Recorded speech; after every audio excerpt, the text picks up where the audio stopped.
onde há poder, a repressão ou violência e ideologia. Onde há poder, a repressão, violência e ideologia. Vamos ver que isso seria a modalidade do poder. O poder seria por violência e por ideologia. Quando ele age sobre o corpo, ele seria violento, e quando ele age sobre a alma, ele seria ideológico, ele falsearia, ele produziria ilusões. Está bem, não?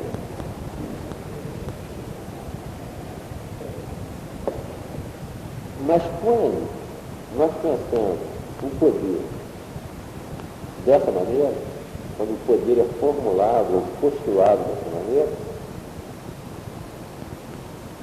na realidade nós não estamos pensando poder, o que seria o poder. Porque poder é, vamos dizer, relação de força, ação de força sobre força.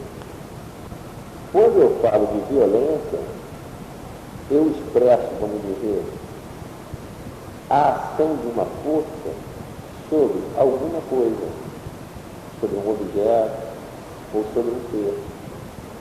Mas isso não expressa a relação de uma a ação de uma força sobre uma outra força. Veja bem, olha só. Expressa sem dúvida a ação de uma força sobre alguma coisa. Mas aqui que nós precisamos entender, ação sobre ação é diferente de ação de uma força sobre alguma coisa. Porque a ação sobre ação é uma força agindo sobre outra força, não sobre alguma coisa, não sobre um objeto ou um ser. Está bem aqui? Seria uma ação de uma força sobre uma outra. Está bem aqui? Quando eu falo de ideologia, eu penso que o poder ele é falseador, que ele se introduziria ou ele produziria um obstáculo para a produção da verdade. E eu não pensaria o poder como produtor de verdade.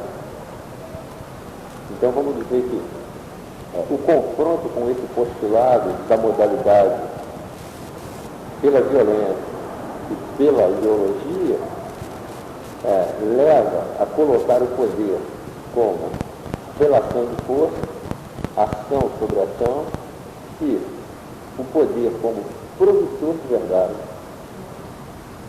Ele não seria, ele não funcionaria por ideologia, mas produzindo verdade. Está bem?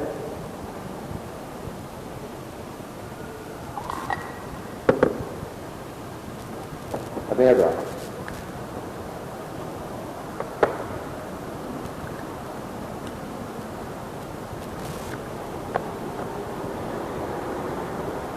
Quando eu falo de poder, eu sempre falo de categorias afetivas de poder, não é isso? Aparece essa noção de categorias afetivas de poder.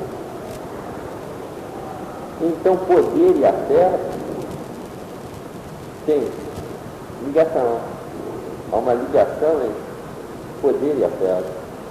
Olha só, poder e afeto. E sem dúvida que há uma ligação entre poder e afeto, porque quando eu falo poder, eu estou falando de poder de afetar e poder de ser afetado.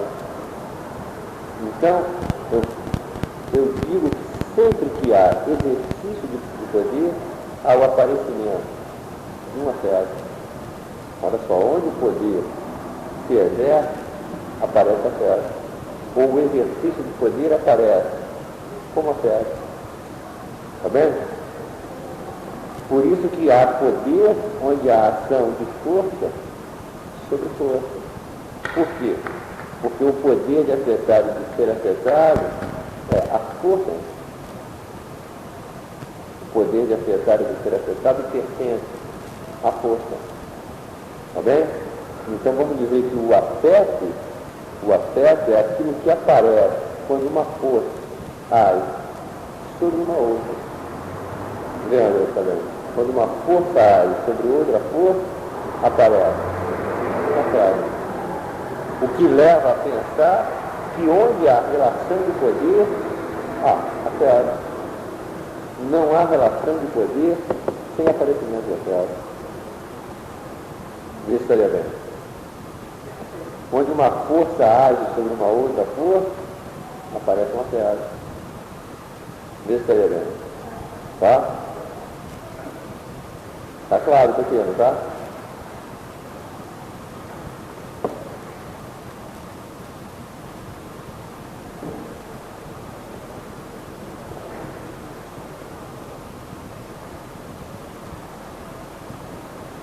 Eduardo, tá bem. Hoje quem não está bem sou eu. Hoje eu estou muito mal. Estou cansado, mas cansado metafisicamente. Afetivamente. Né?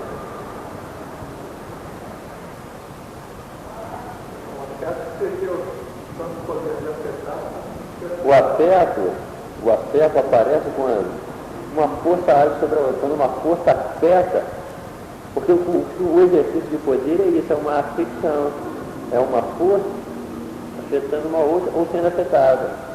Onde há afecção, há o aparecimento de afeto. E onde há relação de poder, o que há? É ação sobre ação. É força afetando e sendo afetada. Está bem aqui? Veja, olha só, então eu estou dizendo que o poder ele é afetivo. Não tem nada a ver com uma concepção de poder em termos de forma, de aparelho do Estado, de classe, mas poder como sendo ação sobre ação, força sobre força. Veja também. Porque toda força o ponto de partida é esse, Eduardo. A força é poder de afetar e de ser afetado. O que a força produz é isso. Não afeta. Ela afeta e é afetada. Afeta e é afetada. Então, nas relações de poder, vão surgindo os afetos. Vamos dizer que as relações das forças, as relações diferenciais de força, elas emitem singularidade ou afeto. Então, isso estaria claro. Olha só, onde há relação de força, há aparecimento de singularidade ou afeto. A singularidade, você vê, não é um objeto, não é uma coisa, ela é aquilo que aparece na relação das forças.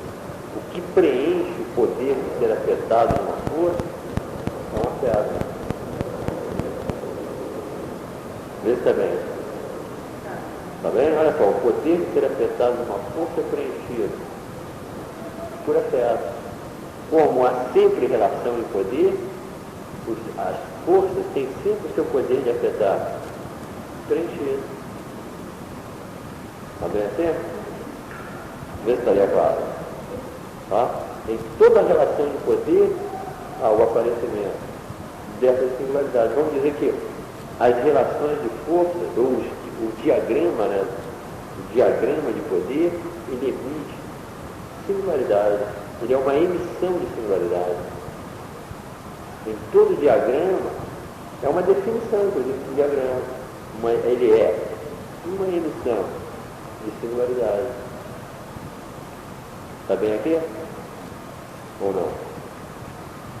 Tá? Todo domínio do poder, nós temos que introduzir o afeto, a singularidade.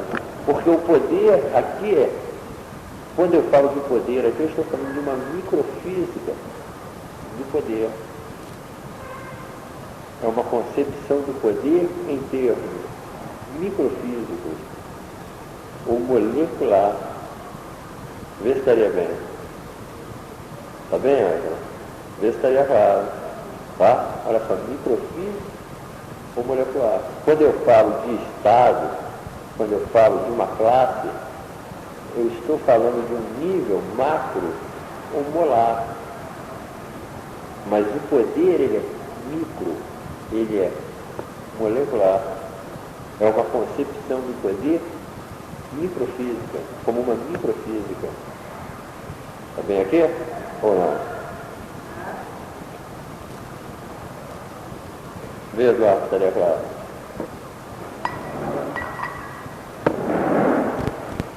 Vamos dizer que a violência, ela aparece como um concomitante ou um resultado do poder, mas nunca como sendo causa do poder, como sendo expressão do poder.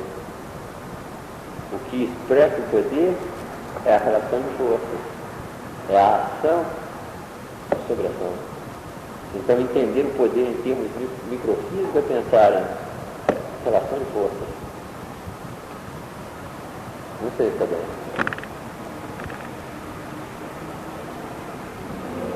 Daqui decorre o caráter do poder como sendo difuso, local e instável.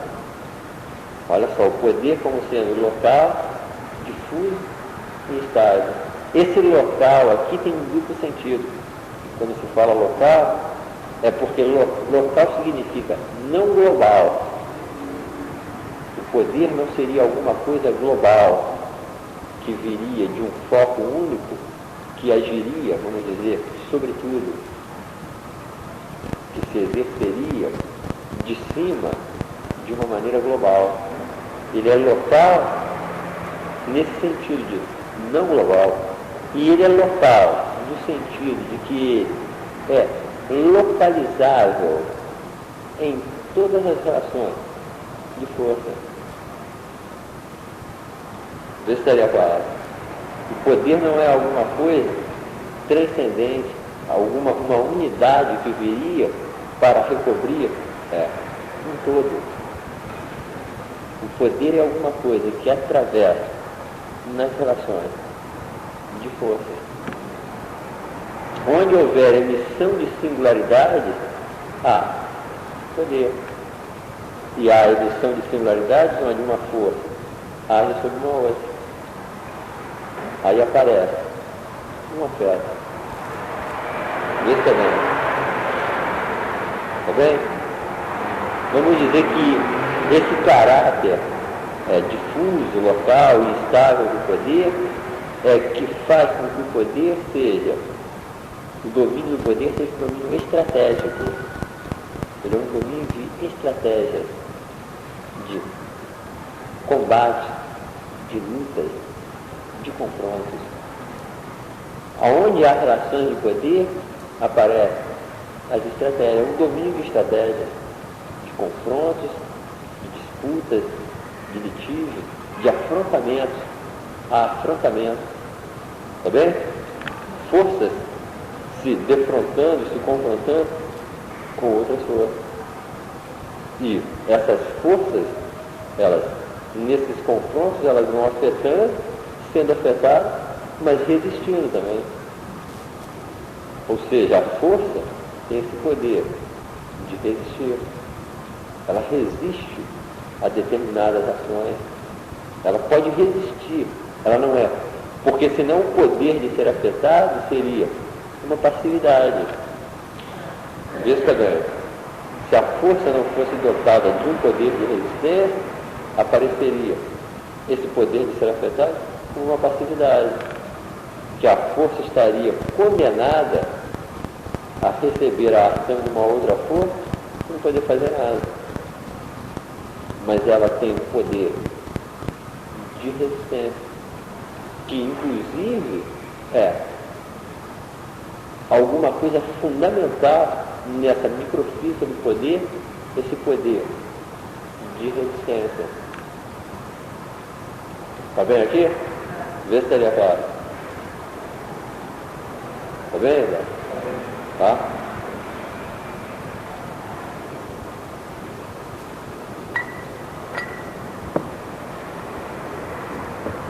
não houvesse esse poder de resistência, a força, vamos dizer, ela estaria completamente submetida à ação de uma outra força. Na realidade, ela não teria esse poder de ser afetada, não seria um poder. Mas o poder de ser afetado é um poder da força. Está bem aqui? Vê.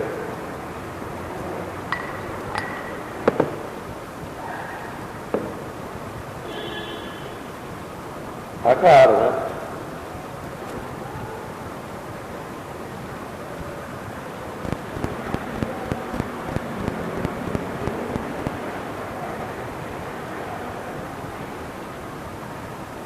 Então, veja bem, o poder, ele vem desse domínio micro, dessas forças.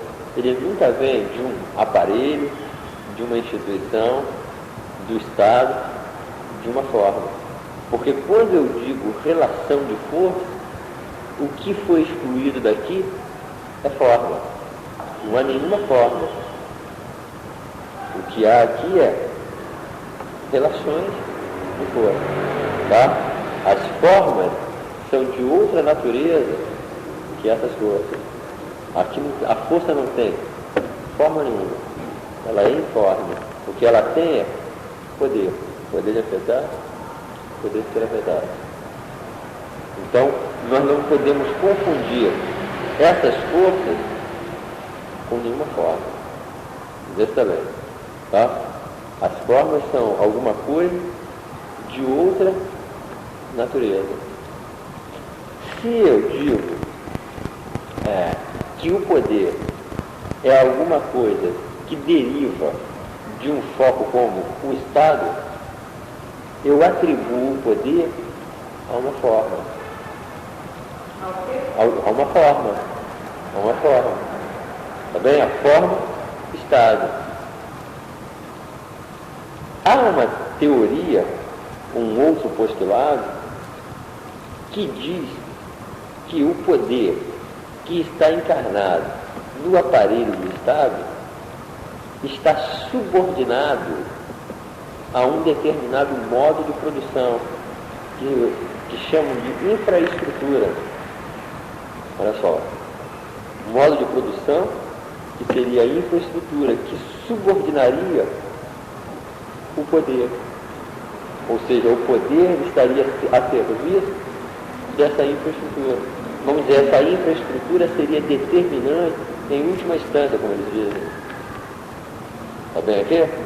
O poder, ele estaria encarnado no aparelho do Estado e sofreria estaria subordinado, né? Seria determinado por um modo de produção que seria a infraestrutura. Tá? O que nos levaria a pensar, que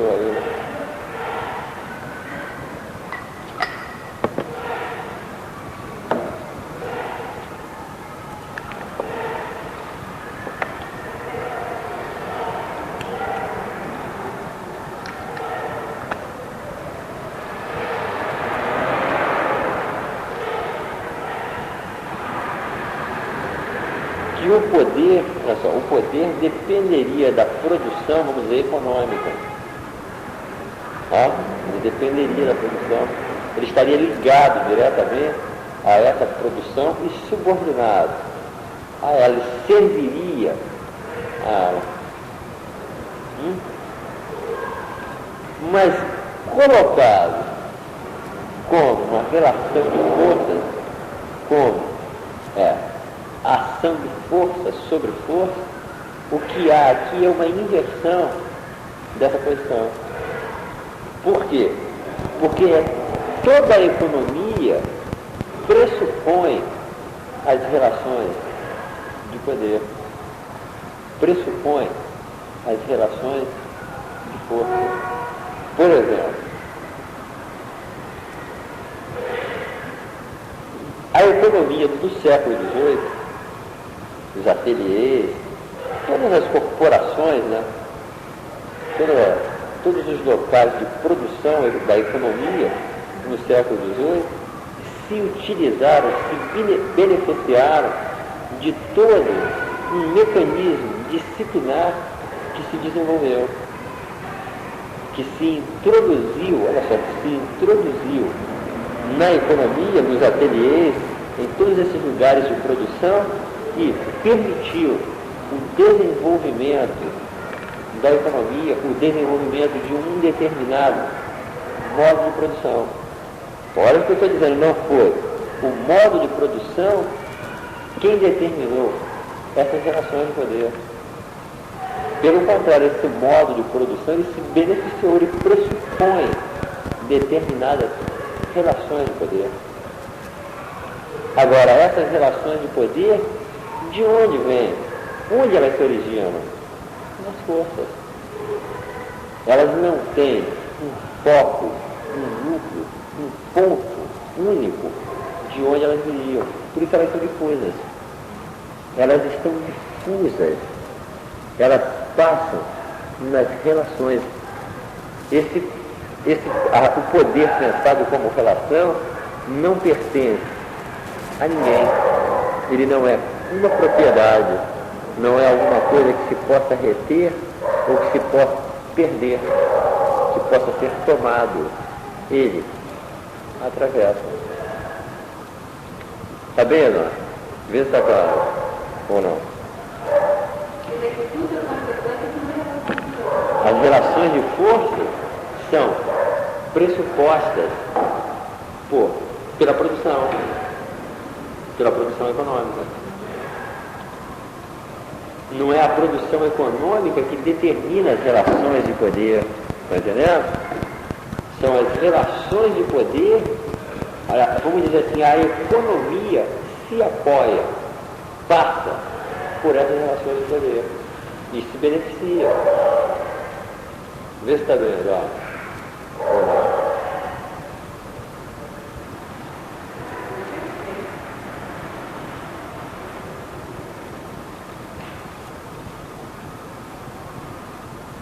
Olha só, o poder, eu digo que ele é produtor, que ele produz.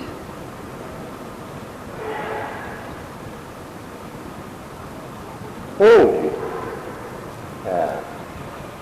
em um determinado momento da história do Ocidente, que é bem recente, é no século XVIII isso, uma transformação ou uma organização do espaço, uma organização do espaço escolar, vou me centrar como escolar, houve uma organização do espaço escolar que foi talvez uma das maiores transformações que o ensino sofreu. Presta atenção, olha só, essa revolução, essa transformação que o ensino sofreu, eu estou dizendo que ela veio de uma organização do espaço. Uma coisa estranha, né? Ela não veio de nenhuma teoria pedagógica, ela não veio de uma teoria do ensino. Eu estou dizendo que foi uma organização do espaço. Uma organização de um espaço que eu vou chamar de espaço serial. Foi quando se organizou o espaço em séries. Porque, veja bem, o ensino até essa organização do espaço serial funcionava da seguinte maneira. Um professor conversava ou orientava individualmente um aluno. Passava alguns minutos com um aluno. Ora, enquanto esse aluno estava com o professor, como é que estava o resto da turma? Fora,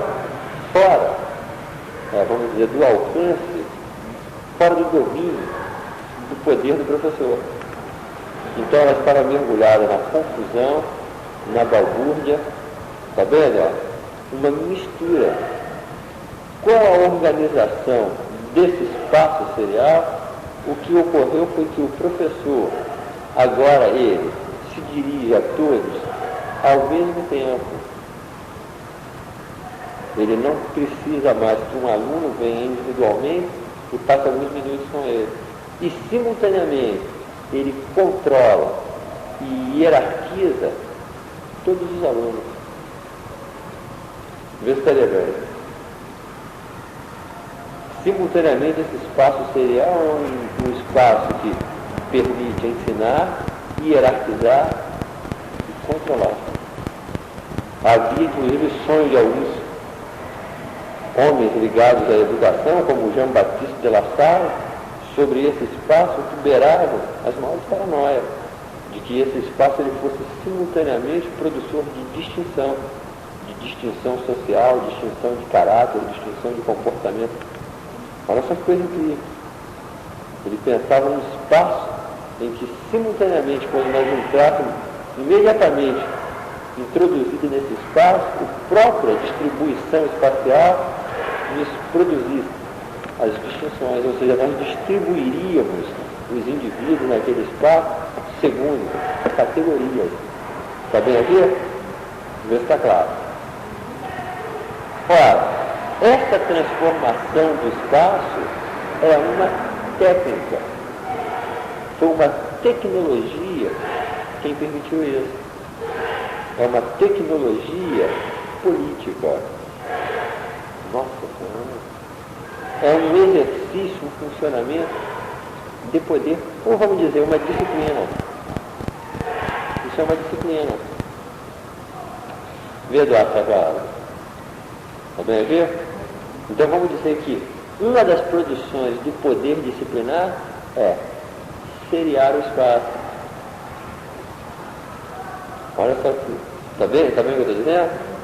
Seriar o espaço. Vê se está bem aqui. Seriar o espaço é o quê? É um resultado, é uma produção de uma técnica disciplinar. É uma técnica de poder que está produzindo um determinado tipo de espaço. Vê onde você vai agora? Está bem? Vê agora. Mas essa técnica disciplinar, ela não se, vamos dizer, efetua ou se atualiza apenas na escola. Ela se atualiza numa diversidade de instituições, de aparelhos. Olha só, simultaneamente, está bem, eu estou dizendo? Simultaneamente ela se atualiza, ela se efetua numa série de segmentos, vamos dizer assim. Escola, família, hospital, exército, prisão. Está bem aqui? Então vamos dizer, olha só, esses segmentos, família, escola, hospital, exército e prisão. Olha só, esses segmentos, eles são contíguos. Olha só que coisa incrível, eles são contíguos. E os corpos permanecem nesses segmentos ou passam por eles.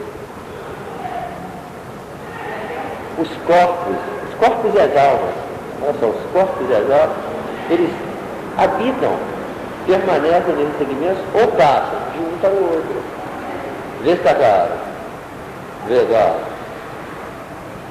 Vê se está bem. Olha só, os corpos e as almas, eles habitam, eles permanecem nesse segmento, dentro da família, na escola. Vê se não está claro. Vamos dizer que a vida, pelo menos de uma grande parte dos corpos, se dá nesses segmentos. A fábrica. Está bem? Os corpos vão passando de um segmento para o outro. Ora, se o poder é pensado como microfísico, como molecular, e se essas relações de poder atravessam ou se encarnam em todos esses segmentos, significa que um corpo, nesse segmento, está submetido a essas técnicas, a essas disciplinas. Veja também, de que há um controle contínuo, incessante, do corpo e da alma. Veja também agora. Veja se um poder que agisse globalmente, que agisse de cima, poderia produzir alguma coisa desse tipo. Por exemplo, vamos pensar o poder do soberano. O soberano, quando ele age sobre os seus súditos, ele não pode agir dessa maneira. Vamos dizer que o poder aí é descontínuo. Vê, Eduardo, também. Ele se exerce num determinado momento, e não se exerce em outro, volta a se exercer. Agora, um poder que está, olha só, que ele é imanente aos segmentos onde os corpos e as almas estão, ele age incessantemente. Ele age cotidianamente, ele age em cada instante da vida. Vê, Ângela, estaria bem. Vê, Eduardo, está claro ou não?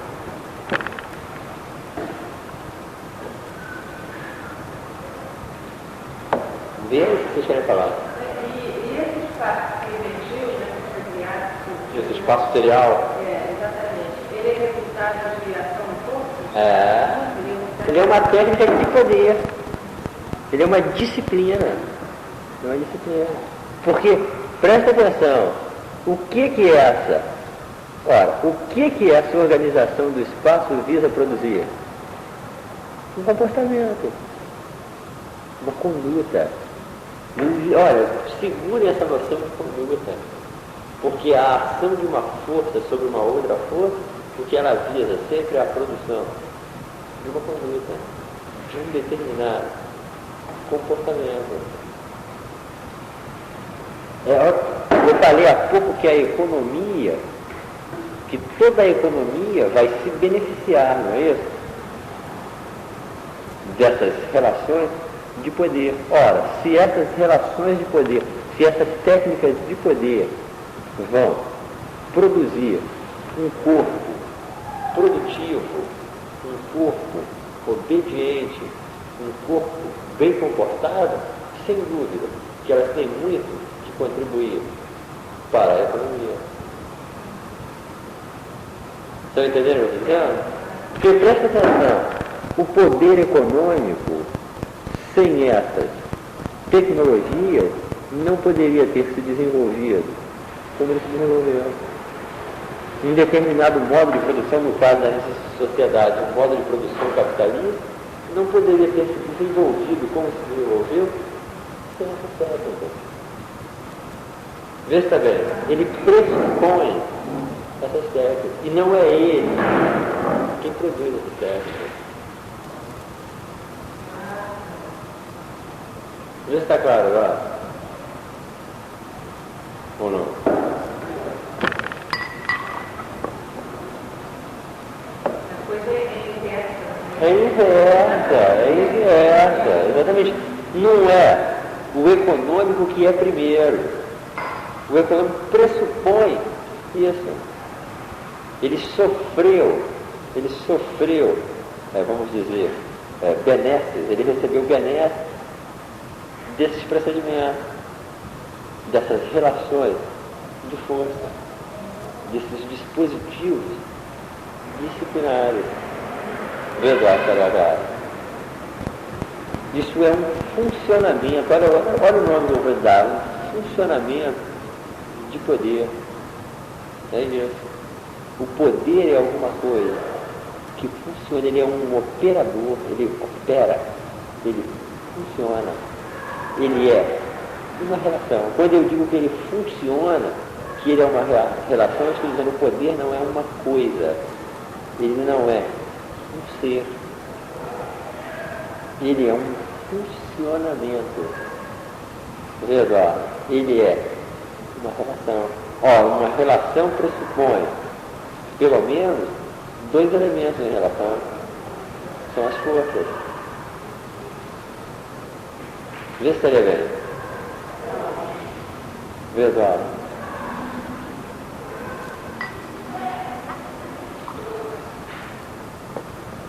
Veja, está claro mesmo. Está bem, tá?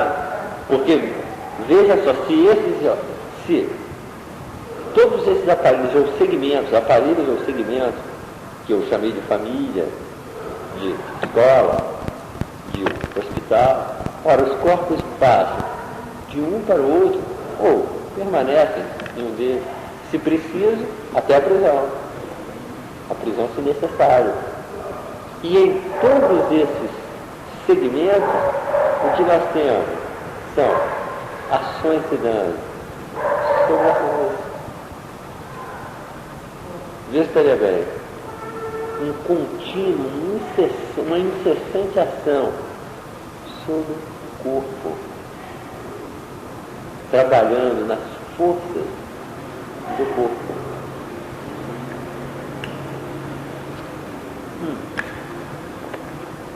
Nós temos, vamos dizer, quando nós falamos de poder, aparece quase que de imediato uma tendência, vamos dizer que, muito forte no pensamento, a abordar a lei.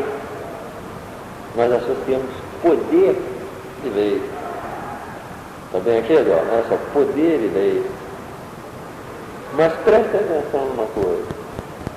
O que é que abunda nesses segmentos, escola, hospital, há alguma coisa que todos esses segmentos têm em comum?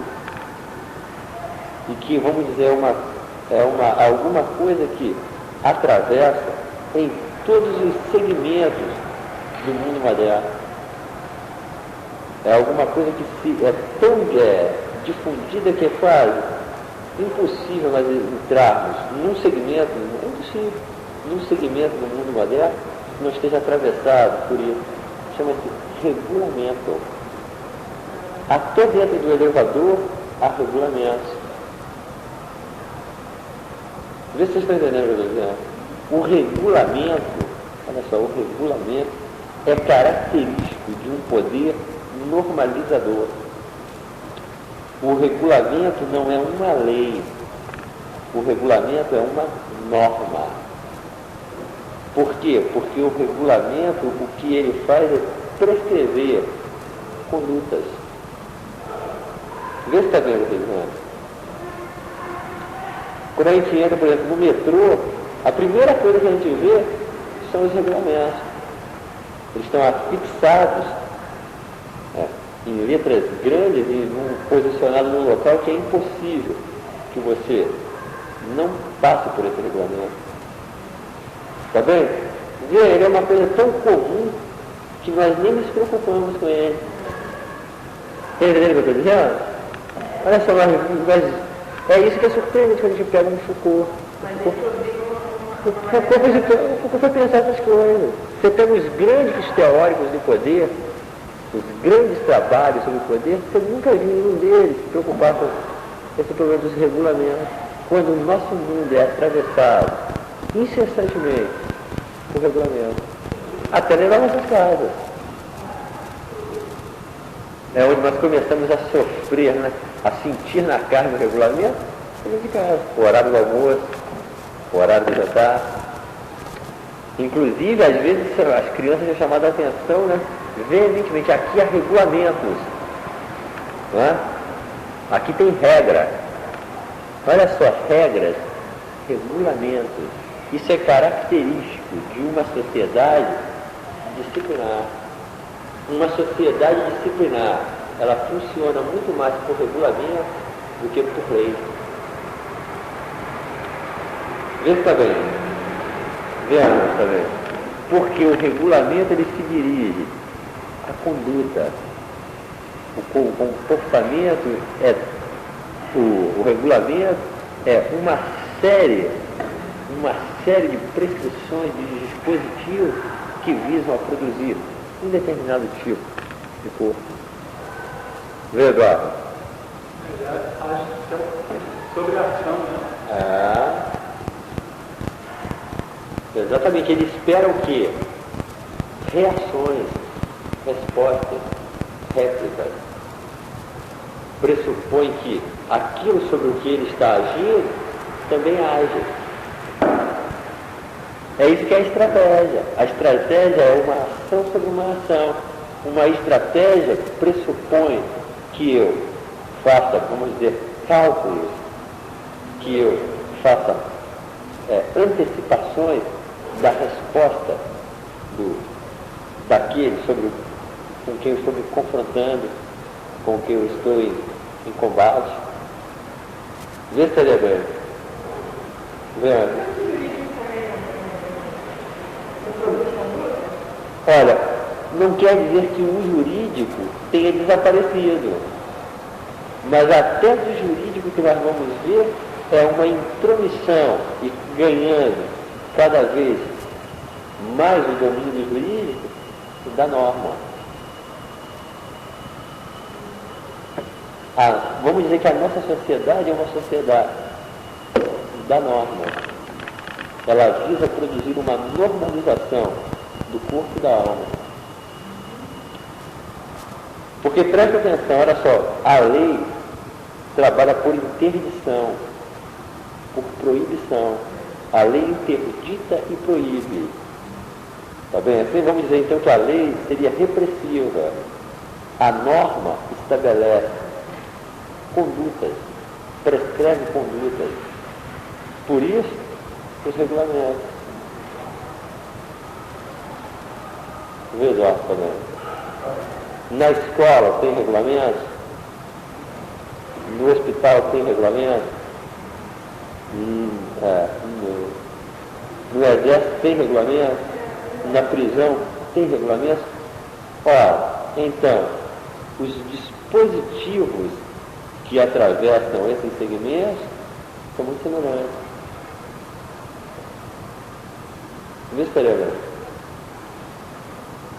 É sério, né? É sério agora. Vê se está vendo. O que é, Deus? Então, parece que é o mesmo dispositivo. Porque você veja que é um dispositivo que funciona, produzindo regulamentos, disciplinar. Olha só, quando eu digo sociedade disciplinar ou sociedade de poder disciplinar, preste atenção, disciplinar é um atributo do poder. Poder disciplinar. Tá bem? Esse atributo, o que ele está dando aqui, é qualificando, dando a modalidade de funcionamento do poder. Um poder disciplinar é um poder que funciona produzindo disciplina. Um poder que funciona produzindo disciplina é um poder que funciona produzindo corpos e almas. Não é reprimindo. Por violência, olha só, por violência você não produz condutas. Por violência você destrói formas. Você destrói objetos ou seres. Vê se está bem. Está bem? Agora,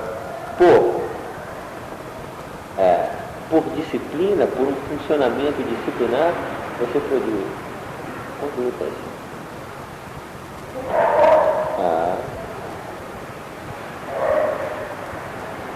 Vê, Eduardo, está bem.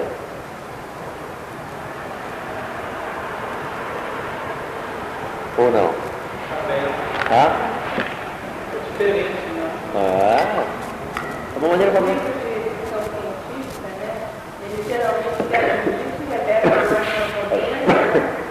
Remetem para uma sociedade que talvez não seja nem mais pensado em termos de disciplina, mas de controle. Controle extremo. Que, olha, a ficção científica, está falando de ficção científica, o que a ficção científica tem de surpreender é que ela remete para um mundo estranho, que não é o nosso, mas, no entanto, já é o nosso. Não sei se está entendendo, Eduardo? A ficção científica, o que ela faz é exatamente quando ela é de alto nível, quando ela não é uma banalidade, é revelar isso. O que eu estou dizendo, o que você está falando é isso. Os pensadores de ficção científica, eles pensam bem isso. Eles são tremendos pensadores nessa questão. Exatamente. São visionários. Porque o que eles estão fazendo é antecipando o futuro. Será o nosso. Exatamente. Aquele mundo não é dos marcianos ou dos saturnianos. É o nosso mundo, que já está chegando. Como dizia o Kafka, que já está batendo na porta. Veja. Agora você vê que é incrível, exatamente, que toda uma teoria, toda uma concepção do poder clássica que nós temos, nunca deu conta disso. Porque nunca se preocupou com o micro, com aquilo que ocorre nos interstícios, com os detalhes, com o que é micro, com as pequenas ações, como diz o Foucault diz, olha, o que